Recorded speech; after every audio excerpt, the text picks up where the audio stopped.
পাঁচ রকমের মানুষ সবচেয়ে নিকৃষ্ট মানুষ, যাদের নূর আর জ্বলে না, নূর নিভে গেছে। নূরুন আলা নূর।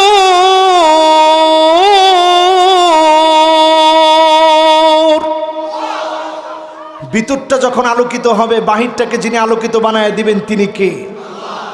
তবে পাঁচজন লোক কেমন আছে যার ভিতরটা নষ্ট হয়ে গেছে। এক নাম্বার কে?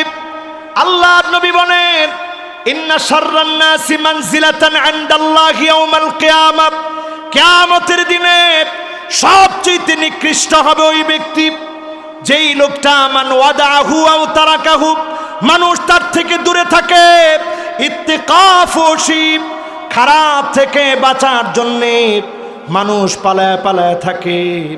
এমন নিকৃষ্ট মানুষকে যিনি আল্লাহর আদালতে জাহান্নামের জন্য প্রস্তুত করে ফেলবেন তিনি কে? যার ব্যবহার খারাপ, ব্যবহার ভালো করে ফেলেন। ব্যবহার যদি আপনার খারাপ থাকে, আপনি পরিষ্কার বুঝে নেন যিনি আপনাকে পছন্দ করে না, ভালোবাসে না, তিনি কে?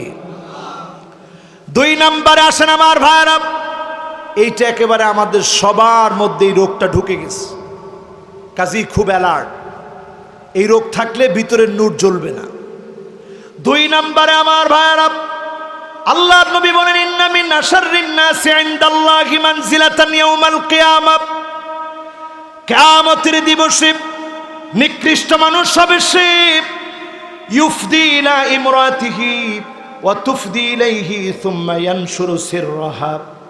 যখন দেখবেন স্বামী স্ত্রীর গোপন সম্পর্ক বাহিরে প্রকাশ করে দিবে, এমন স্বামী যখন দেখবেন, বুঝে নেবেন এই মানুষটাকে যিনি কিয়ামতের দিন নিকৃষ্ট বানায়া হাজির করবেন তিনি কে? এখন বলেন তো দেখি, আমাদের সমাজের ভিতরে এই চিত্র এখন কম না বেশি? আপনি গেছেন কক্সবাজারে ঘুরতে, সুন্দর করে একটা পিকচার নিলেন স্ত্রীর সঙ্গে, ছবিটা সুন্দর করে ফেসবুকে আপলোড দিলেন। আপলোড দেওয়ার পরে এদিকে 5টা লাভ, এদিকে 5টা লাভ, মাঝখানে লিখলো নাইস পিকচার। মাঝখানে নাইস পিকচার লিখে দিল, আপনি বিরাট খুশি। আপনি আবার ওইটার মধ্যে রিপ্লাই দিলেন লাইক, মানে আপনি খুশি হয়েছেন আপনার ওয়াইফকে সে নাইস পিকচার দিয়েছে, বলছে খুব সুন্দর। এটা দিয়ে আপনি খুব খুশি হয়ে গেলেন, দেখছো আমার বউ তো আসলে সুন্দরী। এজন্য ঘরে ঘরে এখন পরক্রিয়ার অভিশাপ আছে না নাই? বলেন আছে? কেন এই অভিশাপ? এই জন্যই অভিশাপ, আপনি স্বামী হিসেবে দায়িত্ব পালন করেন নাই। আপনি নিজের স্ত্রীর সৌন্দর্য বাহিরে প্রকাশ করেছেন। এই কাজ যারা করবে, ইন্না মিন আশাররিন নাস ইনদাল্লাহি মানজিলাতান ইয়াউমাল কিয়ামাহ, নিকৃষ্ট মানুষের কাতারে দাঁড়াবে। আল্লাহ সেদিন তাদের জন্য শাস্তির ব্যবস্থা করবেন, যিনি নিকৃষ্ট বানায় দিবেন তিনি কে? এবার 3 নম্বরে আসেন, যুল ওয়াজহাইন তাজিদু মিন শাররিন নাস। এমন সময় আসবে আপনি আপনার সমাজের ভিতরে পাবেন নিকৃষ্ট লোকদেরকে, যুল ওয়াজহাইন, 2 চেহারাওয়ালা, আলেমদের সামনে বসে এক কথা, আবার নাচতে নাচতে ড্যান্স দিতে দিতে ইসলাম এবং মুসলমানদের সঙ্গে গাদ্দারি করবে, ঠিক না বেঠিক? এরকম লোক আছে না নাই? এরপরে চলে যাই 4 নম্বরে, একেবারে শেষ দিকে আমরা চলে এসেছি। কয় নাম্বার? সবাই বলেন কয় নাম্বার? 4 নম্বরে দেখবেন এমন কিছু লোক থাকবে, ইয়াকরাউনাল কিতাব, যারা কোরআন পড়বে, ওয়ালা ইয়ারআউই মিনহু শাই, কোরআনের কোনো কিছু তাদের ভিতরে ঢুকবে না। আপনি যদি মুখেও বলেন আলিফ বা তা আপনি পড়েছেন, কিন্তু কোরআন পড়ার পরেও কোরআনকে নিয়ে ঠাট্টা বিদ্রুপের কারণে আপনি সেরা হতে পারেন নাই, নিকৃষ্ট হবেন, ঠিক না বেঠিক? এখন 5ম নম্বরে আমার ভাইরা, মান ইশতারা দুনিয়া ওয়া বাআ আখিরাতাহু, যে লোকটা দুনিয়ার কাছে আখিরাত বিক্রি করে দিল। আখিরাতের কথা চিন্তা করলো না, দুনিয়ার সামনে আখিরাতকে যে বিক্রি করে দিল, ব্যবসাটা লাভ হলো না লস হলো? দুনিয়ার সামনে আখিরাত বিক্রি করে দিল, দুনিয়াদারির কাছে আখিরাত ভুলে গেল। ব্যবসায় লাভ না লস? বলেন লাভ না লস? এমন দুনিয়ার জন্য আপনি পাগল হলেন। সন্তানের কাছে গামছা চাওয়া হলো, সেরা গামছা দিয়েছে। সন্তান মনে মনে চিন্তা করেছে, বাবার করোনা হয়েছে, এই গামছা যদি নতুন গামছা দেই কোনো কাজে লাগানো যাবে না, এই ভয়ে সেরা গামছা দিয়েছে। আপনার মূল্য সেরা গামছা সমানো হয় নাই। চিন্তা করেন, এই করোনা বুঝায় দিয়ে গেল।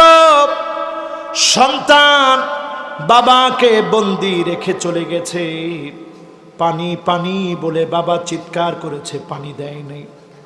বাবা যখন মরে গেল, সবাই পালিয়ে গিয়েছে। এই করোনা আমাদেরকে দেখা দিয়ে গেল। বাপ বেডে শুয়ে আছে, সন্তানরা যায় নাই। যখন বাপ মারা গেছে, ডেথ সার্টিফিকেট নেওয়ার জন্য হুমড়ি খেয়ে ফেলল, হুমড়ি খেয়ে পড়েছে। এই সার্টিফিকেট দিয়ে পেনশনের টাকা ওঠানো লাগবে। এই ঘটনাগুলা যখন স্বচক্ষে দেখছি, স্পষ্ট আমরা বুঝতেছি এই দুনিয়ার কেউ কাজে লাগবে না, যিনি কাজে লাগবেন তিনি কে? 30 বছর তো চলে যায় সন্তানের বাপের কাছে, বড় হতে হতে পড়তে পড়তে 30 বছর শেষ। আর বাকি থাকে কি? 30 বছর এমনি সেমনি শেষ। আর বাকি যদি আপনি 60 বছর বাঁচেন, আর 30টা বছর বাকি। এই 30 বছরের সুন্দর জীবনের জন্য আখিরাতকে ভুলে গেলেন। যেই জীবনের শুরু হবে আউয়ালু মানজিলিন মিন মানাজিলিল আখিরাত, কবর থেকে শুরু হবে। 24 ঘন্টা যাওয়ার আগে আমার আপনার দেহটা এমন হয়ে যাবে, পোকা দিয়ে দেহটা ভরে যাবে। সুন্দর এই দেহটার ভিতরে পচন ধরে যাবে। 6 দিনের ভিতরে নখ আর নখের জায়গায় নাই। 3 দিনের ভিতরে নাক শেষ হয়ে যাবে। 6 দিনের ভিতরে নখ শেষ হয়ে যাবে।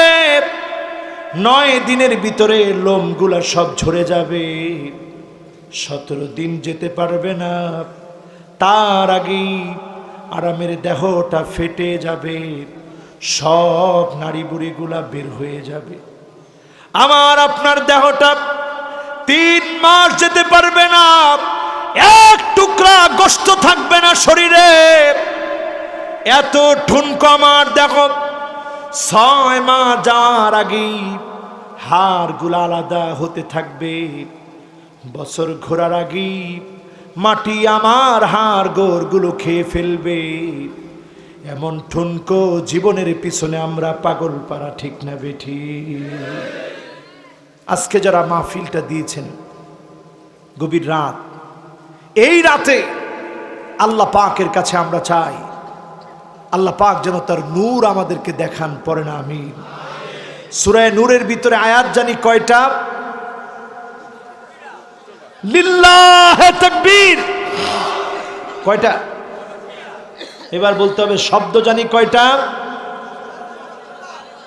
1317। কে কইছে? একটু হাতটা তুলেন তো দেখি। একটু দাঁড়ান ভাই, দাঁড়ান দাঁড়ান। মাশাআল্লাহ, দেখছেন? অনেকে কয় হুজুর তাফসির করলে অনেকে বুঝবে না, একটু গল্প টল্প কিচ্ছা কাহিনী বলেন। খালি বুঝেই নেই শব্দ কয়টা এটাও মনে রাখছি। এটা সহজ না কঠিন? কয়টা? 1300। এবার সবাই কন কয়টা? এবার বলেন অক্ষর আছে কয়টা? এই তো হয়ে গেছি তো, কয়ে বলেন 5000। মাশাআল্লাহ, বাবা এদিকে দেখছেন? আসো আস বাবা, আরেকটু ভাইবা বলো তো দেখি কয়টা?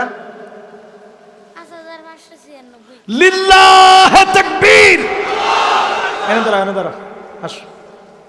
মাশাআল্লাহ, এদিকে দাঁড়াও। তুমি কিসে পড়ো বাবা?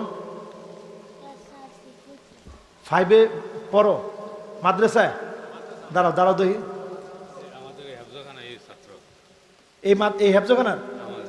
মাশাআল্লাহ। বাবা বলো তো দেখি আবার অক্ষর কয়টা? লিল্লাহে তাকবীর। আসো। আল্লাহুম্মা ফাক্কিহু ফিদ্দীন ওয়াল্লিমহু ও আরে আল্লাহ।